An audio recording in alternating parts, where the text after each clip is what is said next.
두둥.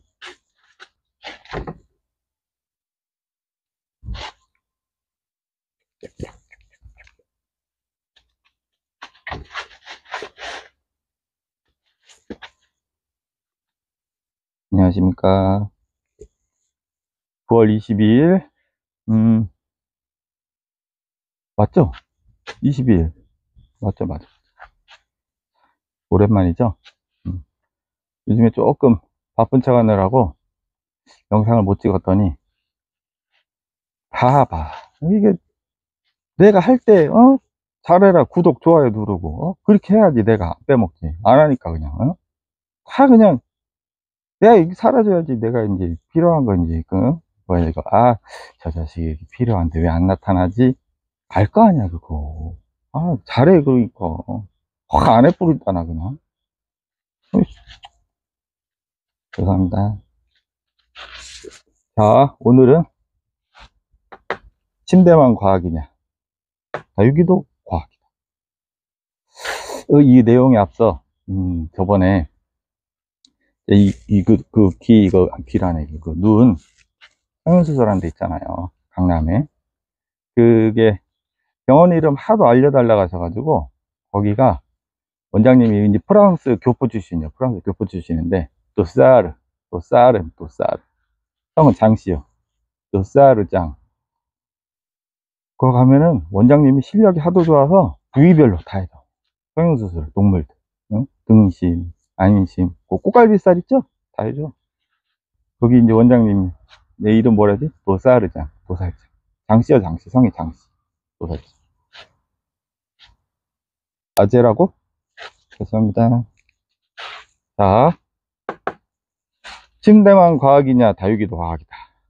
이제 우리가 이제 그 식물을 키우다 보면 사실은 그 이론을 많이 안다고 해서 뭐 이렇게 뭐 되게 잘 키우는 건 아니거든요. 그래도 아까도 카페에 말씀드렸지만 내가 경험도 많고 스킬도 좋아, 관리 면에서. 근데 뭔가가 좀 잘 안 돼. 근데 그런 게 대부분 과학적인 거, 이론도 좀 필요해요. 그래서 오늘은 말씀을 드리고 싶은 게, 우리가 이제 물을 줄 때 보통 우리가 이제 어떻게 얘기를 하냐면, 잠깐만. 아우씨. 이게 내가, 아씨. 이게 일부러 그러는 게 아니고, 이게, 잠깐만요. 아우씨, 근데, 아,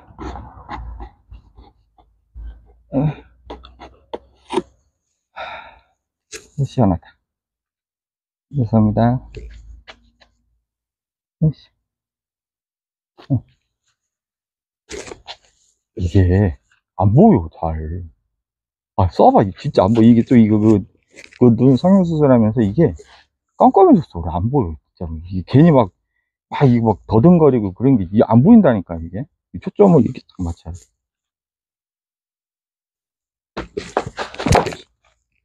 아고, 씨. 씨. 다시, 제대로.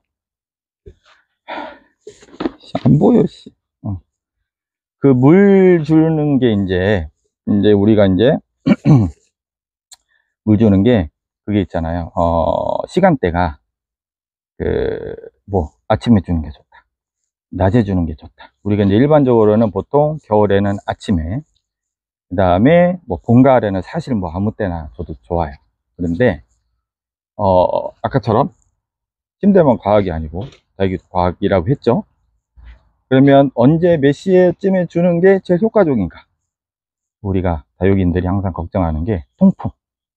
물을 주면 빨리 마르는 게 좋다고 생각을 하니까, 그게 심리적으로 만족을 하니까, 그것 때문에 너무 조금 포커스가 맞춰지긴 한데, 약간 노이로제 걸릴 정도로 여러분들이 좀 생각하고 있는 게 있어요. 그래서 그러면 내가 아무리 공급이 좋은 흙을 쓰고 물조리를 했다고 쳐. 그래도 식물이 언제쯤 줘야지 물을 제일 잘 빨아먹어야 위로 날아갈 거 아니에요. 그쵸? 화분안에 있는 수분을 날려보내니까 그게 몇 시에 어느 때 하면 좋은가, 그거를 알아보려고 합니다.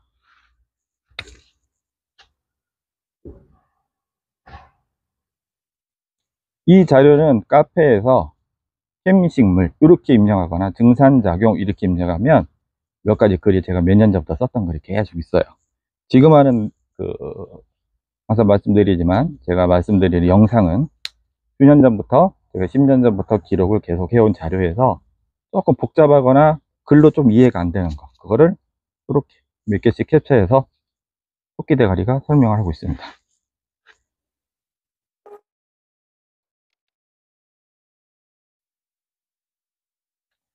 제가 조금 자세한 사진은 제가 이렇게 뭐 붙일 건데 카페에 있으니까 참고하시고요.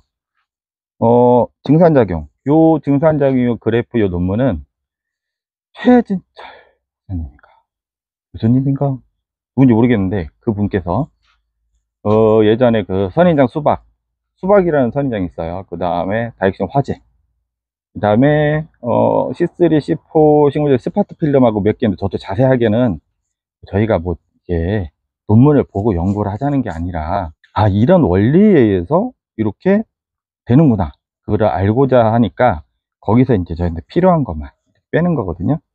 그게 이제 증산작용하고 이산화탄소 어떤 식물이 몇 시부터 이산화탄소를 방출을 하고 캠식물은 어떻게 되고 그런 거 중에서 그 하나예요. 그래서 이 자료는 아마 사실 이거 솔직히 관심 없잖아요. 그래서 제가 옛날부터 저를 이게 뭐 조금 이렇게 한번 파고드는 게 있어 가지고 그 논문을 발견하고 그래서 이제 여러분들한테 공유를 하기 시작했죠. 웬만하면은 이렇게 하자 그런 의미로 하는 거라 지금 그리는 거는 제가 이렇게 그리니까 정확하지는 않고 흐름만 보시면 돼요. 흐름만. 자, 증산작용, 말 그대로 증산작용. 식물이 기공을 통해서 물이 날아가는 거를 이렇게 쉽게 생각하시면 돼요. 뭐가 어떻게 물가는 따라서 뭐 어쩌고 거기까지는 필요 없고 우리가 물을 줬을 때 식물이 물을 빨아먹잖아요. 물과 영양을 흡수를 하고 걔가 어떻게 돼? 가지고 있으면 뭐 말이 안 되잖아요. 가지고 있는다는 것만 해도 말이 안 되잖아요. 2% 날려보낸단 말이에요. 이게 증산작용을 하는데 일반 C3, C4 식물, 캠식물 이렇게 나누면 C3, C4는 그냥 일반 식물이라고 퉁 치고 캠식물, 선인장, 다육식물 그런 거를 말을 하겠죠. 그리고 예전에 보다 파인애플도 캠식물이라 하대요. 그것도. 그래서 우리가 증산작용이 그 논문에서 제일 활발한 시간대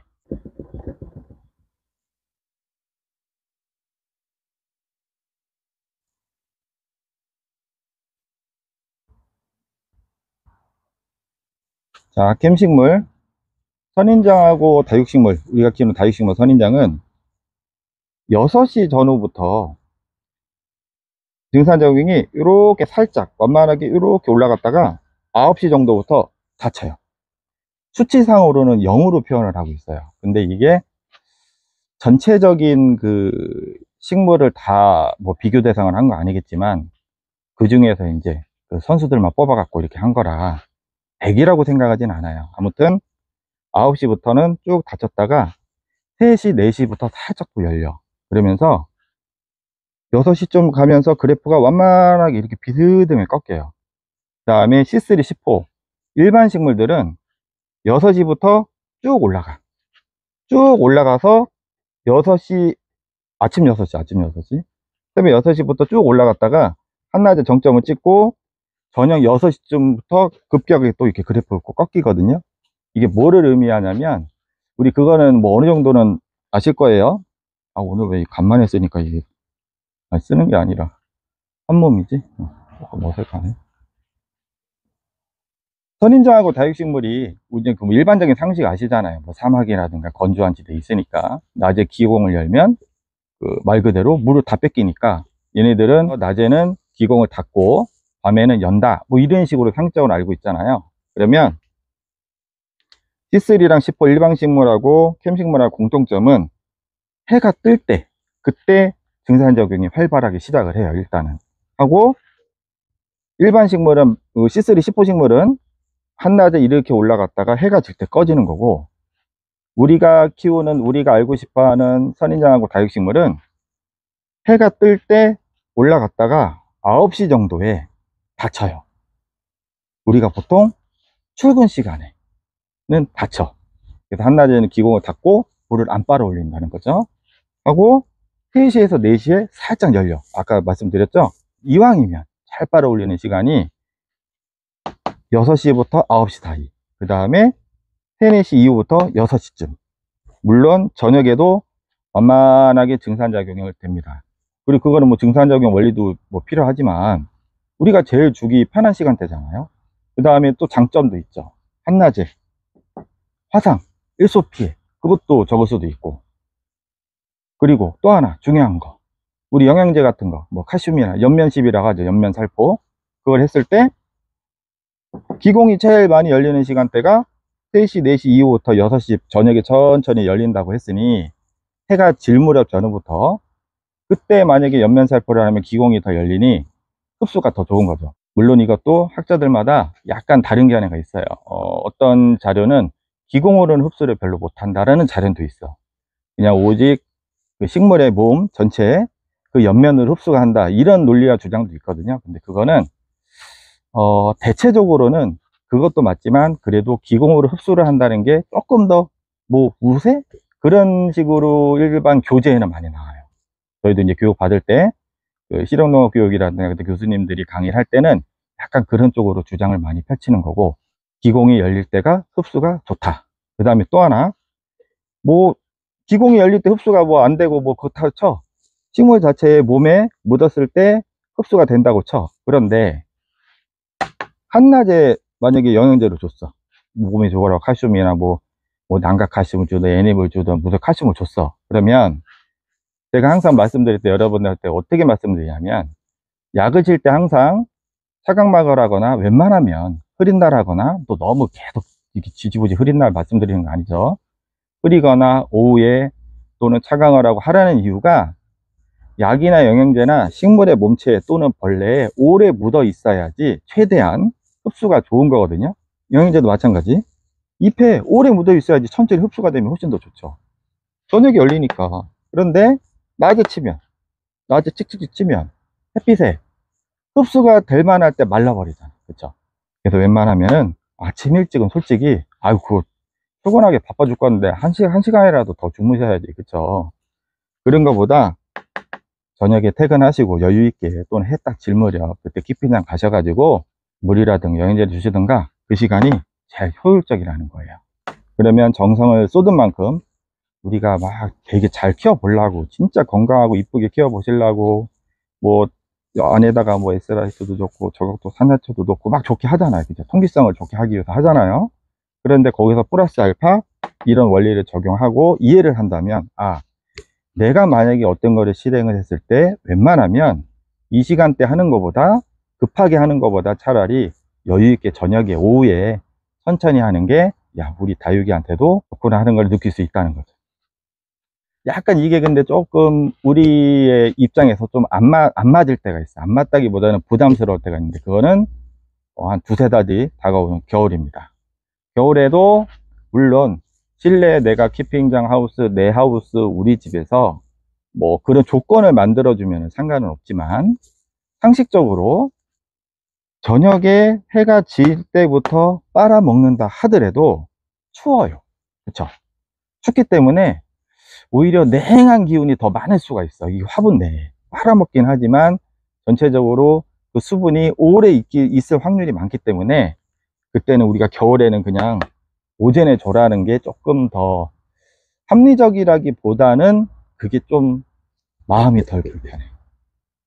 비록 한낮에는 기공을 닫아서 겨울에 안 빨아먹을지언정 저녁에 해가 질 때 물을 주는 것보다는 마음이 덜 불편해요. 제가 항상 말씀드리잖아요. 취미생활이잖아. 이게 좋다 저게 좋다 뭐 이렇게 다 좋아. 틀린 얘기 하나도 없어. 근데 내가 항상 선택을 할 때는 내가 마음이 편한 방법. 그래서 저도 웬만하면 어느 정도 한겨울에 그래도 새벽 온도가 그렇게 높지가 않다 그러면 저는 웬만하면 해가 질 무렵 한 4시 3시 이때부터 물을 주는 편이고요. 되게 추운 날이거나 뭐 아주 강한 추위에는 물을 아예 안 주던가, 아니면 오전에 가볍게 주기도 합니다. 그래서 봄부터 가을까지는 웬만하면 저녁에 주시고, 일소 피해 예방, 영양도 흡수가 더 잘 되고, 겨울에는 아침에 준다. 그게 이런 원리하고 같이 부합이 되는 거죠. 이런 게 뭐 깊게 들어가면 한도 끝도 없는데 그냥 가볍게, 저는 이제 가볍게 좀 이해하고자 이렇게 말씀을 드린 거니까 여기에서 더 이상 알 것도 없고요. 딱 요것만 아까부터 결론 기억하면 됩니다. 봄부터 가을까지는 3, 4시 이후에 주는 게 좀 합리적이고, 영양제나 약제도 3, 4시 이후에 주는 게 좋고, 이런 그 증상적인 원리에 의해서 겨울에는 그래도 심리적으로 부담이 되니 오전에 준다. 거기까지 알면 될 것 같습니다. 별거 아니죠? 그럼 다음에 또 뵙겠습니다. 고맙습니다.